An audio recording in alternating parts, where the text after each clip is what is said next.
Welcome to Talking Telehealth, a podcast dedicated to telehealth, digital wellness, and virtual chronic condition management, brought to you by Cecilia Health. We're bringing you commentary on the latest news, trends, and best practices of virtually managing diabetes and other chronic conditions, featuring insights from key industry thought leaders and executives. And now, for this week's interview with our host, Vic Baldry. Korey, thank you so much for being here and talking telehealth with us. Wanted to get started with a question I ask a lot of our guests, and that's around telehealth. It's a catch-all term that's used quite a lot in the industry right now. It's a hot topic given everything that's been happening with the pandemic and kind of the increased focus on it in the industry. So what does telehealth really mean to you, and how would you define telehealth? Yeah, that's a good question, and thanks for having me today and for talking about this topic. And certainly from all things diabetes and health are close to me personally and professionally. So I'm excited about this.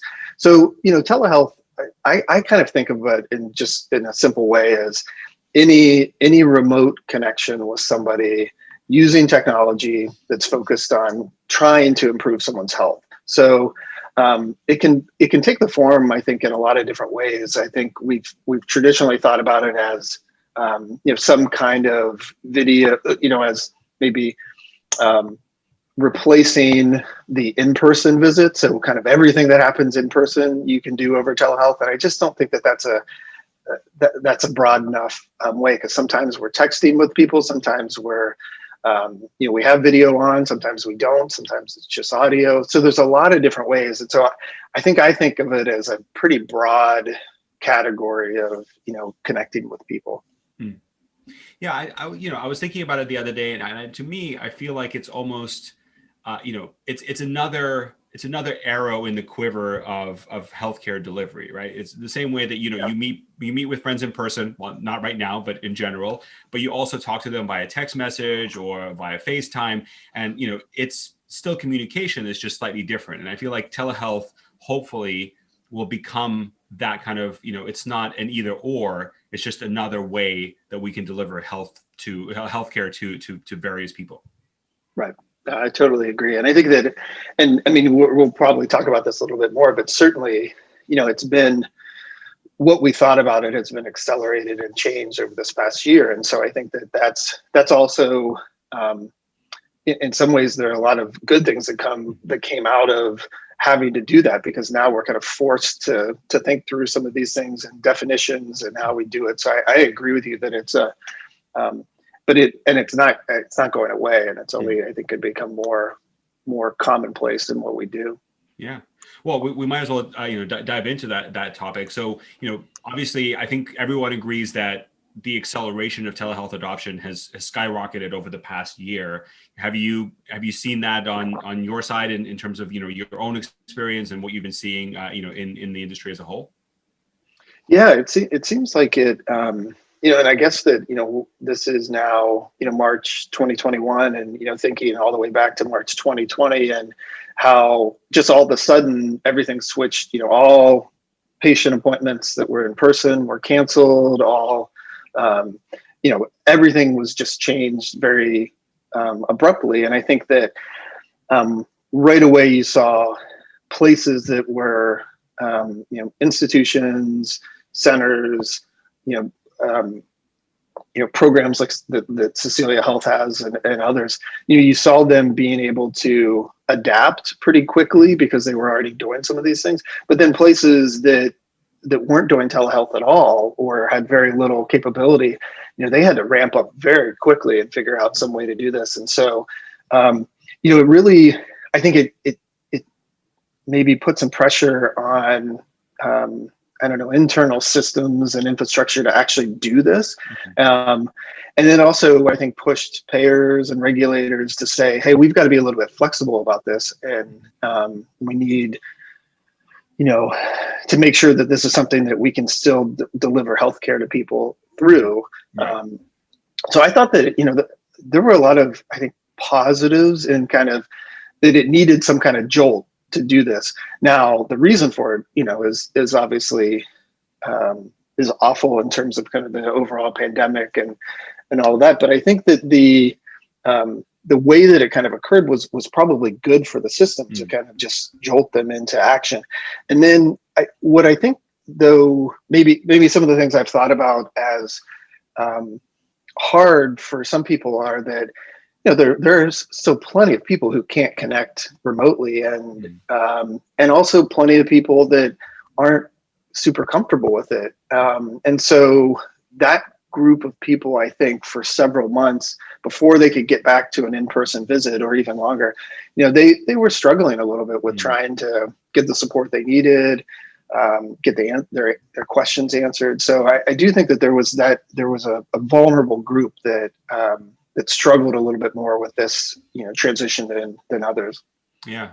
I think that's a really good point. I've always thought of telehealth as a way to kind of democratize healthcare in a way, because it breaks down the barriers, whether you're in a rural environment or an urban environment, or whatever. It gives you that opportunity to get access to healthcare, regardless. But at the same time, when that's your only option, because you're on lockdown or because you're not able to go in person, then if you don't have the infrastructure in place, like a laptop or a phone with a good connection, in order to take a telehealth visit, then it almost creates an additional barrier to healthcare delivery. So where do you stand on that? Do you think telehealth makes healthcare more accessible, or does it create additional barriers? So I think that I'm definitely on the side where it makes healthcare more accessible, and I think that but I think it's often what happens with many things when we think about kind of initial rollout. It's often it's going to be best for a certain subset of the population. Those who are a little bit more comfortable with technology, those who don't mind talking to somebody this way and kind of trusting that technology is going to work and that their information isn't going to be shared everywhere. So, I mean, there's a group that I think works really well for, and that's the majority. But I think that, I think it does create some additional barriers for those who already had issues with access. And that can be because, exactly the things you said, not feeling like the quality is the same as meeting somebody in person. There's just a lot of things that can come up, and I think that we've done a decent job of dealing with some of those over the past year and trying to find some solutions. But I still think that we have a lot of work to do in that space. I think the making sure that we're broadening access. And that telehealth isn't going to fix all of those problems. So we still have a lot of things that we have to focus on. Right. Yeah. No, that makes a lot of sense. So you touched a little bit upon the kind of the engagement with technology when it comes to telehealth, and I think that it segues nicely into the concept that you put forward in one of your studies around the personas of adults with diabetes in relation to diabetes technology. So, can you talk a little bit about that concept, and also how do you think that relates to their suitability for engaging in telehealth? Yeah, no, that's a good question. I think that, I guess we've tried to think about, personas or profiles of people with diabetes who that are going to interact with the healthcare system, and this isn't to pigeonhole people or to put them, to find out anything other than how can we best help them, and how are they best going to interact with the healthcare system. And so we've tried to take this from a clinical experience perspective. So what we see remotely or in person, kind of in clinical encounters, and then also trying to collect some objective data on it through research studies. And so I think that probably the biggest category when we think about, maybe openness to telehealth, openness to using diabetes devices and things like that is a group that embraces it. They think that they trust technology. When you look at some of the data from the Pew research studies, and you look at just, just general kind of surveys of people, they view technology as one of the things that's been the most transformative in terms of health and quality of life and living, over the last 50 years. And and it's just going to continue to do that. So there's a lot of people who trust it, who think it's going to do a great thing. And those people I think are pretty open to it. And so when we think about that persona, we kind of think about them just as an embracer, somebody who's ready to do it. And you may not have to do much more than what you would in kind of any kind of other encounter. But then we start thinking about other characteristics. We've noticed that there are plenty of people who are open to this, but because they're distressed or stressed about diabetes in different ways, that it makes their experience with it less than optimal. And so, we kind of think we've called those individuals like the wary wearer. It's like somebody who wears the devices, uses the technology, but is it's kind of skeptical and wary about it. And they probably need a slower startup. They probably need a warmer, handoff in some ways to receive this. We also think a lot about, we've called them, data dodgers, people who, are kind of, thinking about that any data that comes from what they might do. So they might do a telehealth visit, and then there's something that comes at them in a follow-up, about what they have to do. Or they're using CGM or using something else, and then they're getting all this data from it. Their perception is that they're going to feel overwhelmed by it. And so trying to have a slow start for them, giving them a little bit of exposure, then backing off. And so thinking about that kind of persona, I think, is also helpful. And then there's people that I think are, just a little bit resistant to any kind of technology and want to do it in a more basic way. And I think that that's a harder group for us to think about with telehealth and some other ways.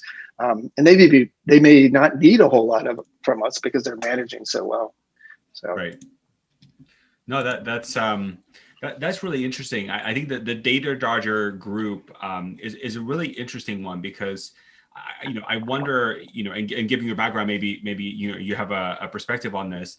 Is it connected to kind of being overwhelmed with diabetes as a diagnosis as a whole, and sort of not knowing the data is almost encouraging them to not confront the diagnosis fully and kind of fully embrace it, and so by avoiding discussions around it or avoiding seeing the data, that they sort of feel like they're delaying the having to come to terms with the diagnosis?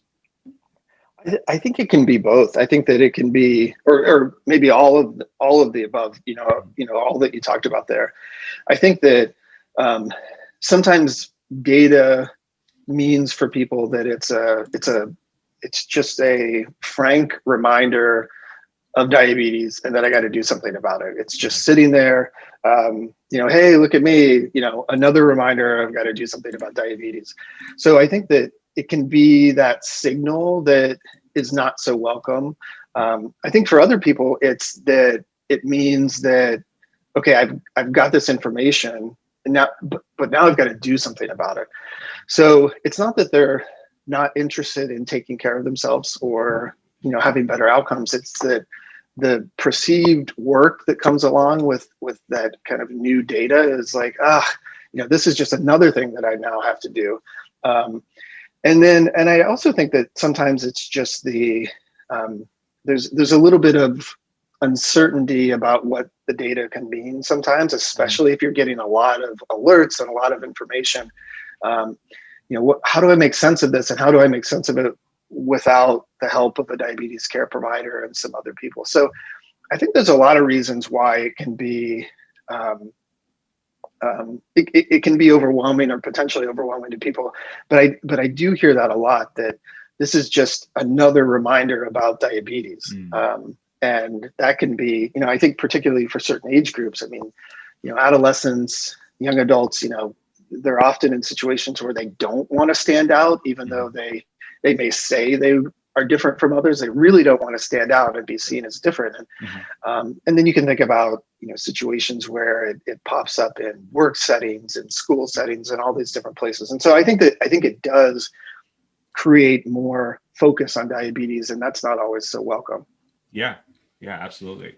No, and I've definitely, my daughter wears an Omnipod and a Dexcom, so there's always something on her body, and I know that she definitely, she has days when she doesn't want the attention, she doesn't want people asking her what it is or what does it do, and especially at a younger age. I mean, now it's a little bit easier, but especially when she was 5 and 6 years old, other kids are very, very direct and Yeah. very, they see, they don't see the complexities of a condition like that. They just point it out because that's what they see.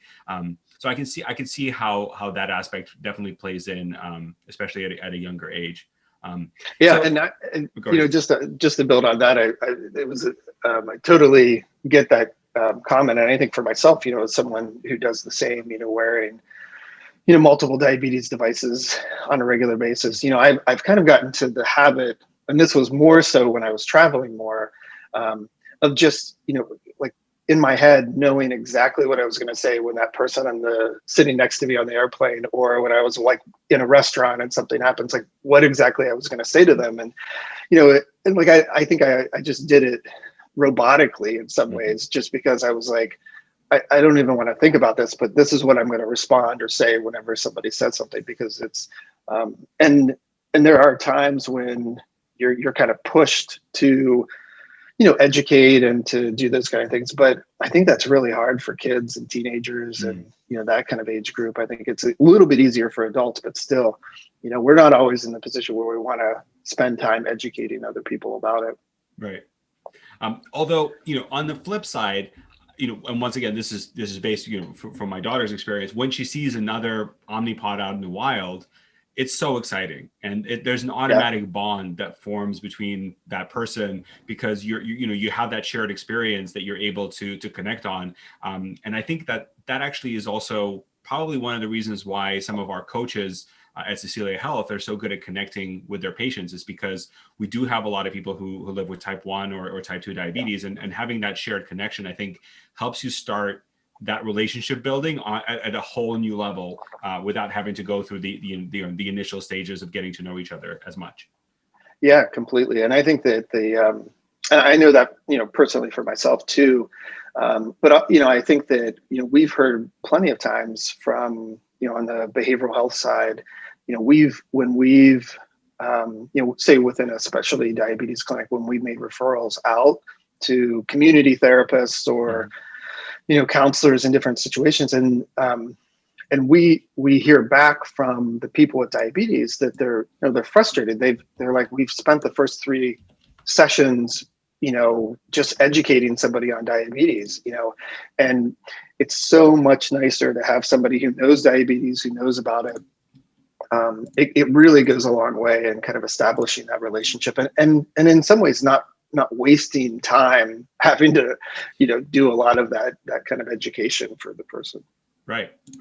And, I think that you mentioned virtual clinic, and, it's something obviously that Cecilia Health has been, trying to get into market with, and we have had some decent success with that already in some of the trials. So, can we talk a little bit about the kind of the behavioral health aspect of, diabetes management, and how kind of behavioral mental health plays into, successful diabetes management?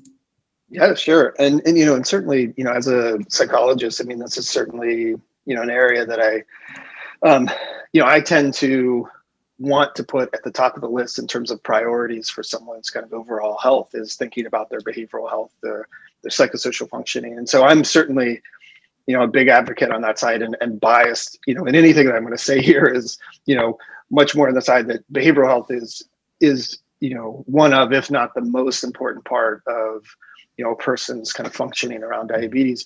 And when I think about behavioral health, I think about it as, it's really the actions and behaviors that are tied with managing diabetes, as well as the emotions that come along with it. And there's plenty of data, decades of data, to tell us that when someone is stressed, worried about diabetes, their outcomes are going to be poor. When somebody is struggling to engage in the behaviors that are recommended to do, or that will help, their outcomes are not as optimal. And so there's a big reason to focus on it. And when in the work that we've done with Cecilia through the virtual clinic, and then in other programs that I've helped or have been part of, we've always thought about it as a key component, and that we should do a couple things. One is we should screen for risk of kind of behavioral health difficulties, and whether that's depression or distress or behavioral having trouble kind of following through on certain tasks. So we want to screen for it, we want to identify it, and then we want to do something about it. And there are pretty well established protocols to help people learn problem solving. So you identify a problem. I'm always missing this injection. I'm always I'm feeling frustrated when I go out socially and I not connecting with people around diabetes or due to diabetes. And so there's a lot of work with them on problem solving and kind of some cognitive and behavioral strategies that work. So what we try and do is we try and get in there early, we try and screen, and when there's any kind of indication of it, we try and offer some services.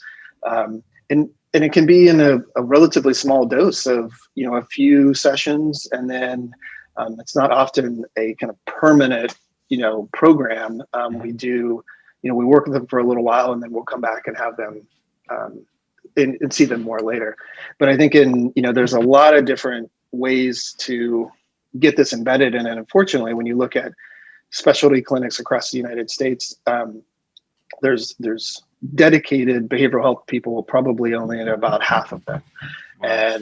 And so there's a lot of work for us to do. And I think this is another place where telehealth and options remotely can be a big, can fill that gap, because they can make these referrals to remote services that then people can, have at their, in their home. Right. And that is a crazy stat around the availability of mental health and behavioral health screening services in clinics. So obviously telehealth enables access more broadly to that. But how would you say what are some of the challenges of delivering that type of service remotely rather than in person? Yeah, that's a great question. And I think in some ways our field has been a little bit behind, behavioral health in trying to be on top of this, because of some of these concerns, worrying about what if someone says that, they're thinking about harming themselves, or, what do you do in these different situations? And so one thing that we thought about is that, these are really like the extreme situations that maybe prevent it, telehealth from becoming more available for behavioral health, are they're such rare events. And so we come up with strategies for those things, I think. But when you think about just the regular kind of interactions with people, I think sometimes there's people do feel a little bit more comfortable disclosing things to somebody in person versus remotely. And there's certainly a big generational divide here. People, on the kind of younger side who are digital natives, that, they're fine with sharing in whatever way. But then, maybe from people in their 30s and older, they're a little less, willing. And so sometimes you have to adapt for that with like a hybrid model. If you can see somebody once or twice in person and then you switch to remote, that's not always possible if you're a big distance from each other. But there are ways to get around those things. And one other thing I'll add around that is I think that from a behavioral health perspective, we've heard a lot that that the person receiving the behavioral health care likes to be able to see the therapist, to see their face and the kind of I think all of those kind of attributes, not just, the verbal and the nonverbal cues, but they're not always interested in showing themselves. And right. You have to be, flexible and open to a lot of these different scenarios where if you're doing it face to face, it's always going to be, a certain way. But we have to evolve a bit and adapt and become a little bit more flexible to these different scenarios. Mm. Yeah, and I wonder if there's scope for health plans or providers to send out devices to people or provide access to devices in order to facilitate that level of care, because you're doing something like that over Zoom or FaceTime where you can see the other person makes such a huge difference. But unfortunately, not everyone has access to that. We've seen that with the school system recently, especially in the Northeast, where the schools were virtually remote for a whole year. There were families that didn't have laptops, that didn't have access to broadband, and the school district had to make decisions and accommodations for that. And I think that the healthcare system should, at the very least, be thinking about something like that for all of their members trying to get healthcare access. Yeah, I absolutely agree. And I think it's not, what we've often seen is that, tech companies or philanthropy comes in to help kind of fill those gaps. But, and it's great that they do that. But it doesn't seem like we should have to rely on those kind of outside sources. It should be, health plans. It should be, the system should provide this. And it's really, not a high cost, to get some of these things set up. And, we've done studies where, we've tried all the different setups, on laptop with all the different, systems. We've done smartphones, and you can achieve the same kind of level of efficacy and outcomes if you're using a tiny smartphone, versus a giant, tablet. I think that there's a lot of flexibility in the way that you can deliver this. So I do think that we have to do better at getting some of these resources out to people. Yeah, absolutely.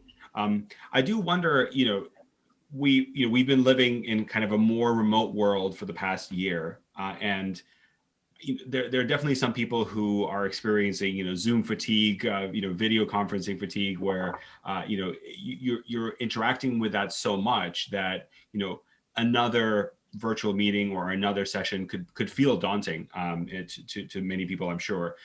So I wonder, in a post-pandemic world where we have more access to in-person, I wonder if that will actually accelerate the adoption of virtual mental health visits or virtual, endocrinologist visits, just because it won't be your 10th video call that day. It'll be your only one. Yeah, no. And I have absolutely felt that, and, and have, doing things remotely, and I try and follow kind of the lead of the people that I'm meeting with in various things. Hey, you want to talk by phone? Do you want to do it this way? I think we have to be flexible, but I absolutely agree with your point that I think in the post-pandemic world, which, I'm at least in the United States, I think that, we're getting closer and closer to having, schools back and having, maybe going into offices. Some people are going to stay remote in a lot of different ways, but I do think that, one point as I'm answering this or thinking about this, is that in a recent study that we ran basically across all of 2020 with a program that we built called Diabetes Wise, there were about 500 participants in the study, and we asked them kind of each month what's going on related to COVID.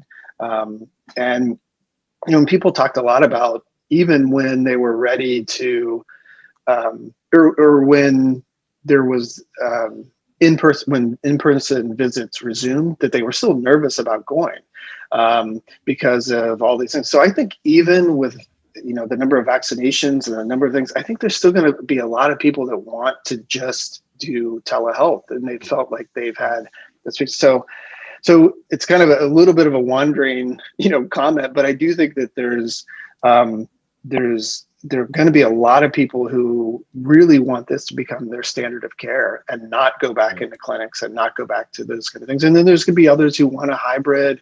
I personally think that at least in diabetes care, I think some hybrid model would be best, where you can occasionally see people in person and do, certain pieces of it, and then everything else can be remote. I think there's got to be some way to do that, but we'll see what happens over these next, 6 to 12 months, I think. Right. Yeah. And speaking of the sort of the next 6 to 12 months, are there any trends that in telehealth that you're excited about, or you think are going to happen, or maybe won't happen, that they're happening right now? Well, I think, it's a little bit on the maybe boring side to start, but I do think that, we've got the attention of, regulators and the institutions within states that license people to deliver care, in terms of health plans and, payers paying for these different services, reimbursing for them. So I think we've got a lot of momentum in the positive direction to have this supported. And so I think that, we have to capitalize on that. We have to think about ways that, for example, we can make licensure across state lines easier. We can, if I'm seeing somebody, and have a relationship with them here in California, and then they move to another state and they want to keep seeing me, we've got to figure out a way to maintain those kind of relationships, because I think that's best for the people that we're working with. So I do think that there's a lot of potential positive and opportunity there. I think that, but again, I think we're going to have to think through some of the different, I don't know, maybe the modalities that the telehealth is delivered in. And I said at the beginning, I'm not somebody who forces, or who would force somebody to do it in a certain way. But I think if we evolve in the kind of technologies that are accessible to people, I think more people would be open to it. If, for example, there's a way to do, I don't know if it's a group type visit, because often when you go into a diabetes clinic, you may see a couple of different specialties. And so having everybody in the same Zoom, and talking to somebody about this, that's kind of an appealing, modality, I think, for some people that they can't do in person, or it has been hard to do in person. Right. So I think that there's some things that if we take these, opportunities, I think we can actually improve the satisfaction that people get from their care. Yeah, absolutely. And I think that the remote model as well opens up possibilities of receiving care at, odd hours, so a lot of times, yep. working,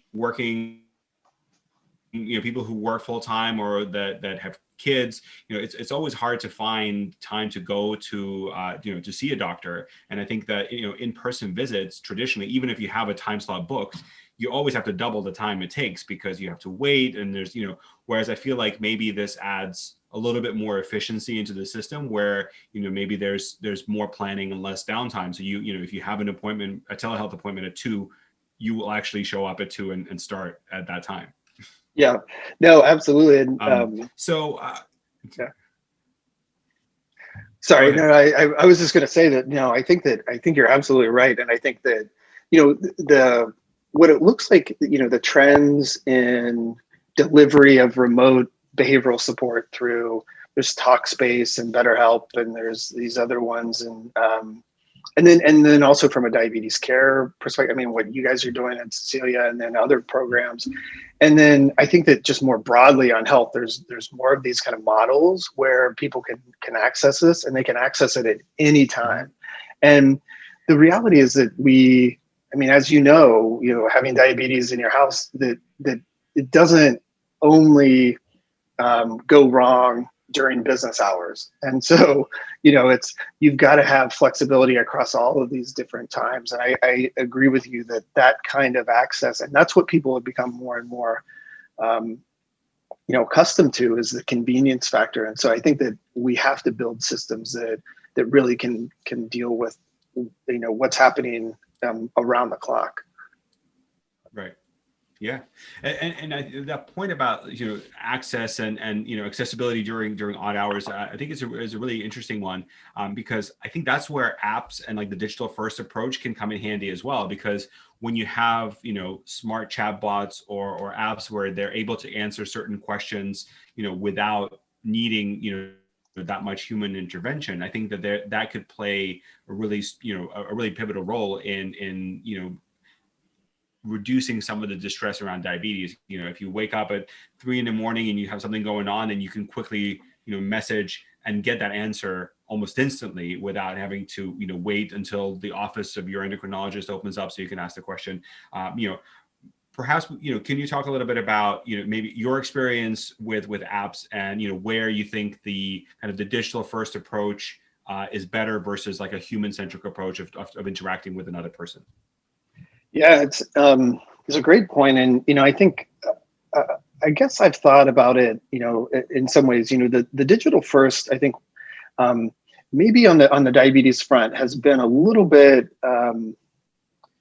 I don't know what the best word is, maybe like tempered in some ways, because I think the apps have been so reluctant to make suggestions because you're like, you're moving into this point of, potential medical management. And so I think that there have been some limitations, and either that's because of, imposed kind of regulations. But as you know, most of the apps, around diabetes aren't regulated in any way. And so, or just kind of a, worry about liability and things like that. So I do think that, I don't know that that's going to change as much as it could, but I do think that some of the programs that actually start to take those steps of actually, whether it's through, a chatbot or, kind of past learning that they have from the person about what their needs are and what usually happens. So, using data science to kind of direct this. I think that if you can step forward a little bit more with the apps, I think that the digital first pieces can work really well. But I'm a little bit, I guess I'm a little skeptical that those are best if that doesn't happen.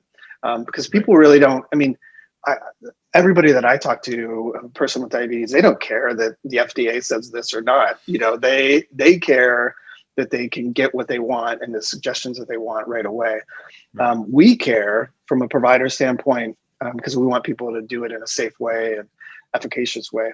So I think that that's one piece that maybe, even though I'm, very much on the side of using digital technologies and devices to help people with diabetes, I think that's one way that the human side of it has to be either, so I can imagine in a scenario, 3 a.m, reaching out, you get a chatbot, and you don't really like what the person or what the chatbot is kind of, suggesting, or you want it to go a little bit further. So then you can opt for some actual human conversation. So I think there are ways to kind of to do those in parallel.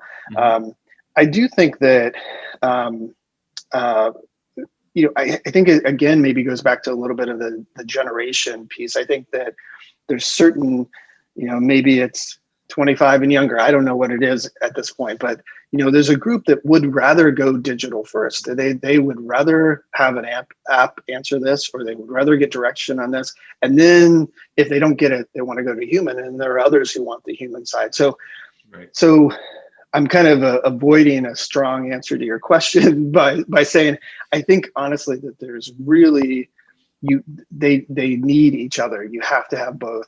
I think on the behavioral health side, I think I was skeptical maybe 5 or 7 years ago that you could do as much on the digital side versus the human side. But there's been some really great, kind of chatbot programs, programs that kind of reach out to people in a very friendly and very human way. And I think that they can work. So I think actually behavioral health is a great place to do a lot of this work. That's, and maybe, one of the things that we thought about in the virtual clinic model is that right now, a lot of our services from the behavioral coaching side come, directly from people. And we have, great coaches that do this, but we also think we're coming across a lot of topics that we think that maybe, having like a self-paced, program about, some psychoeducation about a certain topic could really help somebody. And then whenever they get to a certain point in it, then they can query back to the, the behavioral coach. So I think there's maybe some room to build in a lot of these kind of, these same pieces that can work together in parallel. Right. Yeah, absolutely. So yeah, I know I'm conscious of time a little bit, so I wanted to spend a few minutes talking about the diabetes devices and the really cool work that you're doing with Diabetes Wise. So maybe if you talk a little bit about that and how that plays into working with telehealth and remote initiation as well.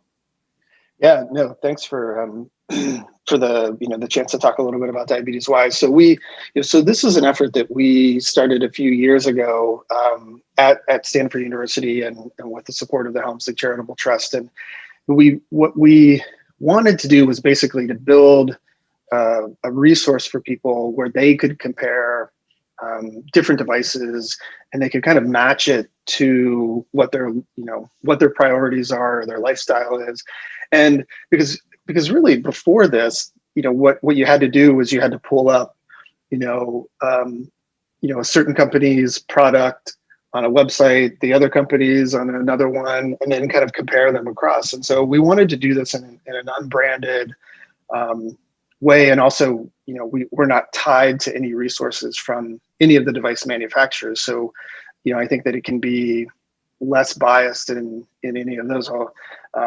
So these are, and it's all, I think the foundation of it is that there are really great devices out there, but there are a lot of people that don't know about them or can't access them. And so trying to get this resource together for them. And so we've been working on that for, several years. And, we were working on a project last year where we were trying to move people in the, kind of across the journey. So people who were not on devices, unaware of them, on insulin, either type 1 or type 2 diabetes, and trying to get them to the point where they could talk to their doctor. So giving them tools to talk to their provider about it, get a prescription, how to kind of talk the language of, the payers, the device manufacturers, and then actually get on them. And so, we spent a lot of time on that. And one of the things that I think we've learned, and in terms of barriers, we're hearing a lot from people, no matter what we do, cost and access still often rises to the top in terms of what people are thinking about for getting on these different devices. And then the kind of the next set of them are things like how it's going to look and feel on my body. I mean, I'm going to have this on my body all the time. And then also, just what it, kind of what it means in terms of the data and the flow. And we've talked about some of those things already. And so our goals with Diabetes Wise, and we have this, we have some wisdom sections where you hear stories of people that have done this. But we really, our goal is to make people more aware, make them more comfortable, and help them kind of make these decisions. But ultimately, we want to build in, kind of these, what I was describing a little bit before about these like self-paced modules where people can do this, and they can access this remotely. They can access this anytime, and they can have a smart kind of query. I want to hear about somebody who was worried about lows at night, and so then that pulls up that information, and they can go.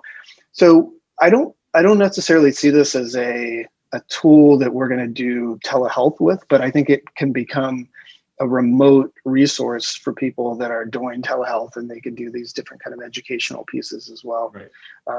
And right now we're just starting the process of building out a provider version, or provider facing version, that I think will help providers get up to speed on the different devices, but also have an informed conversation with their patient. Right in front of them, they can say, this is maybe the best for you.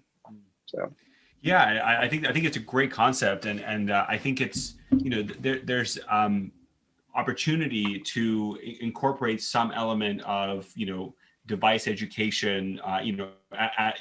If you, let's say, you go through the steps, and I had a look at the website, and it's great, and you don't have to have a great degree of technical expertise to be like, all right, this is kind of what I want. You select a few things, and it gives you the options available to you that kind of best match your criteria, which I think is really smart. And then the next step would be, all right, now I want to talk to a training rep from that company to really take me through and show me the device in a little bit more detail and be able to have that interactive kind of component to it. And I think that can be delivered through telehealth and much easier, rather than, I think when we were onboarded in the Omnipod, we had to coordinate with our endocrinologist, had the person from Insulet come in, and we went with the endocrinologist first, and the Insulet person sat down with us, and we filled a dummy pod and things like that. But it takes a lot of coordination, a lot of time, and I think there's an opportunity there to leverage telehealth in order to address all those barriers, initiate people remotely. You have your kit all ready to go when you have your appointment. So I think there's a great opportunity there to kind of have the best of both worlds. Yeah, no, I completely agree. And I think that, and we're seeing that, I think, with, in the Cecilia Health, the virtual clinic study, and sending people supplies, CGM supplies, getting them started remotely, tracking the data remotely, having the different, you can do this all in a very, I think sophisticated, rigorous way. And I think other companies are doing this as well for different kinds of devices. But I think that I agree with you, like the days of actually having a real person help you start a diabetes device are kind of gone, which feels a little bit weird. As like you guys, someone who's had a pump start, had a CGM start, had like all of these kind of things. So yeah. Well, thank you so much for sharing your thoughts, and really appreciate you taking the time. Thank you. Yeah, absolutely. No, it was really great. Thanks for having me. Thank you for listening to Talking Telehealth, brought to you by Cecilia Health, a leading technology-enabled diabetes and chronic disease management company. If you'd like to learn more about Cecilia Health, please visit our website at ceciliahealth.com and follow us on social media. Remember to subscribe, and we hope you'll tune in for our next episode.